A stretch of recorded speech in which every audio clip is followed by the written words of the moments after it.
The rabbis were in Medina, and the Quraysh sent a delegation to find out from them, how can we tell whether this man, Nabi Muhammad ﷺ, is indeed a prophet? The rabbis had asked him 3 questions, which only a prophet can answer. And Allah subhanahu wa ta'ala is sending the answers to the 3 questions.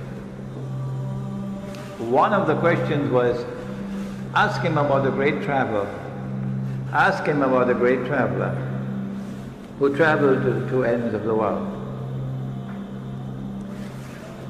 So with question 1, ask him about the great traveler who traveled to the 2 ends of the earth.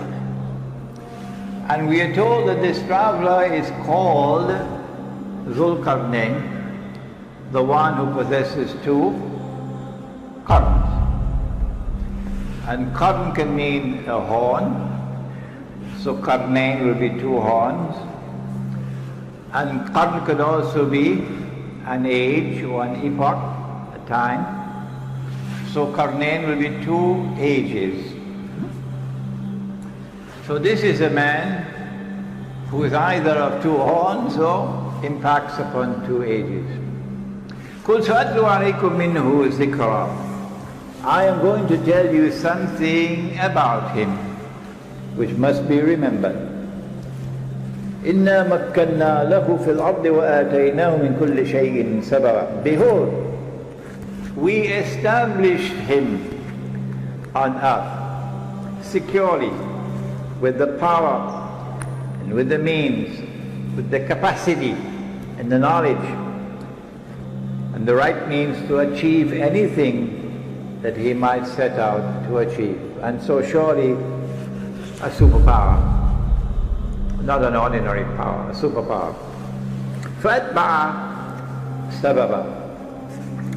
And so he chose the right means now to do what he wanted to do. حتى إذا بلغ مغرب الشمس. He sets out on a journey to the west. And he reaches a place where the sun is setting. And there he found it setting in a body of water that was hamiyah, dark, murky, so visibility in that water will be very shallow. And there he came across a people. Is it possible for us to identify that body of water? If we can, we'll be on the way to locating the geographical location of the area in which we're talking about. We're going to do that in a moment, inshallah. Then Zulkarnain set off on the 2nd journey now, and he's going to the rising of the sun. And when he had traveled to the distance that he could travel, the Quran does not tell us how far it was, he came upon a people, لَمْ نَجْعَلْ مِن دُونِهَا سِتْرًا. A people, لَمْ نَجْعَلْ لَهُمْ مِن دُونِهَا سِتْرًا. We have not provided for them as a covering other than this covering. It appears to us that it is the natural covering that you have from the sunshine. So a people living a primitive way of life. And he left them as they were. And then he went on to the 3rd journey, which is verse number 92. And so now he travels in the 3rd direction. إِذَا بَلَغَ بَيْنَ السَّدَّيْنِ. He comes to a place between a pass between 2 mountain ranges. On this side are mountains, on this side are mountains. And in between there is a pass. Can we locate Geographically, where are we talking about? Is it possible? A pass between two mountain ranges. And there he came across a people, لا يكادون يفقهون قولا. He came across a people whose language he could not understand, because their language was unique. Their language had no connections with other language in that region. It was a language which was not connected with all the other languages in that region. When they had learned to communicate with each other, then these people spoke to Zulkarnain and said to him, Ya Zulkarnain, O Zulkarnain, Inna Ya'juja wa Ma'juja mufsiduna fil ard. Gog and Magog are committing acts of fasad in our territory. So Gog and Magog have PhDs in fasad.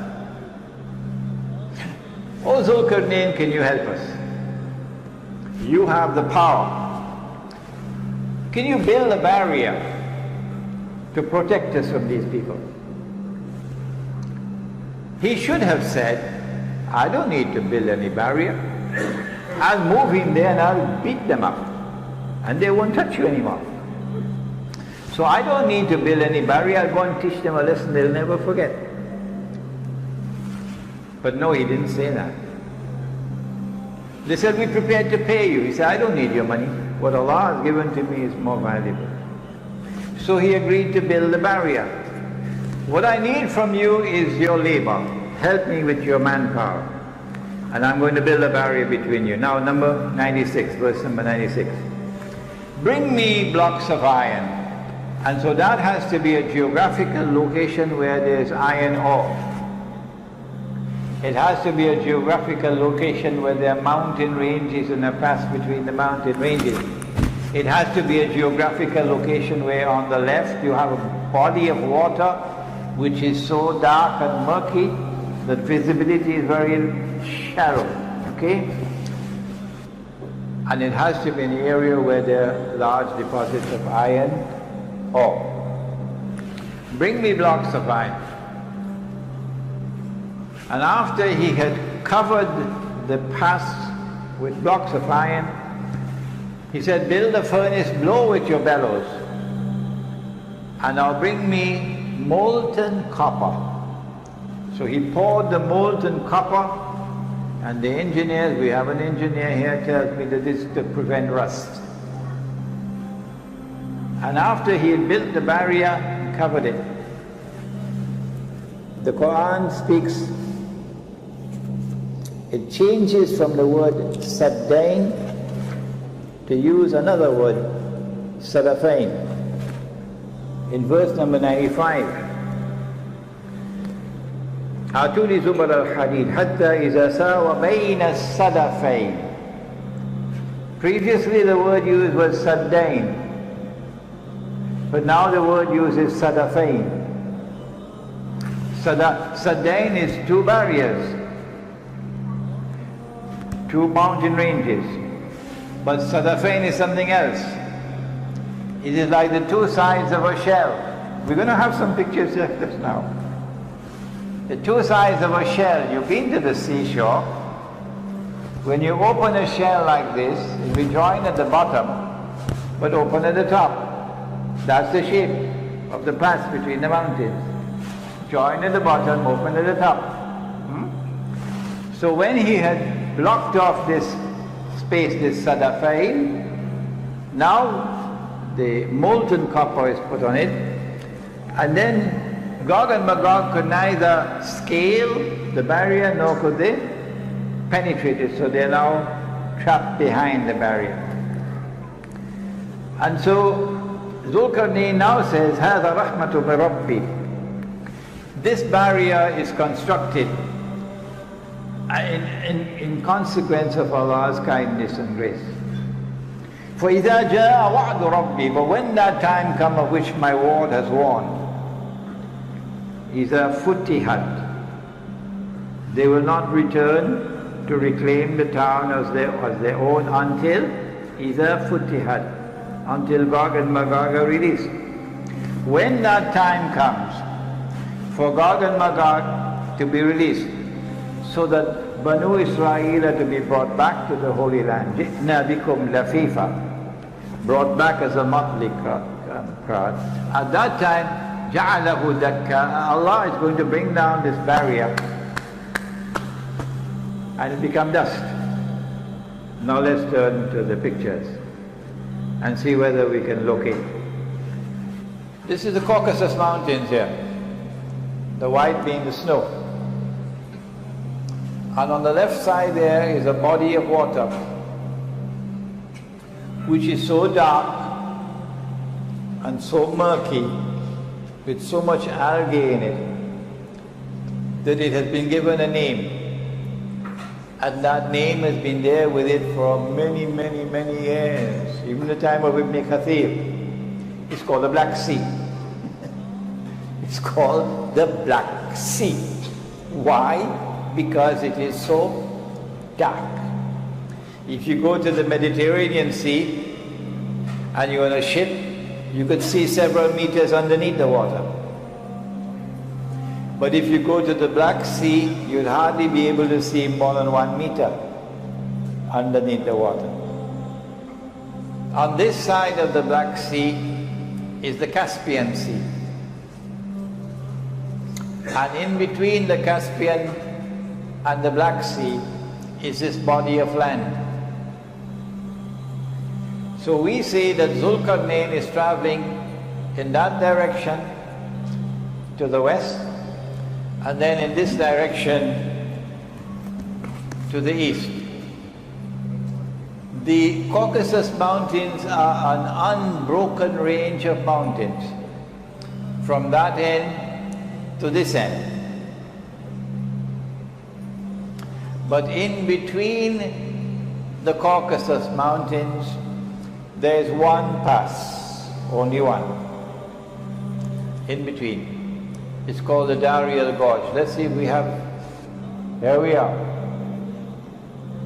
There is the gorge, and there's one side, and there's the other side. And it's like an open shell. See, the Quran is describing this Sadafain. So we have, I believe, established for you the geographical location of Gog and Magog. The people who are located behind the barrier. Behind the barrier, on that side of the Caucasus, were the Khazar.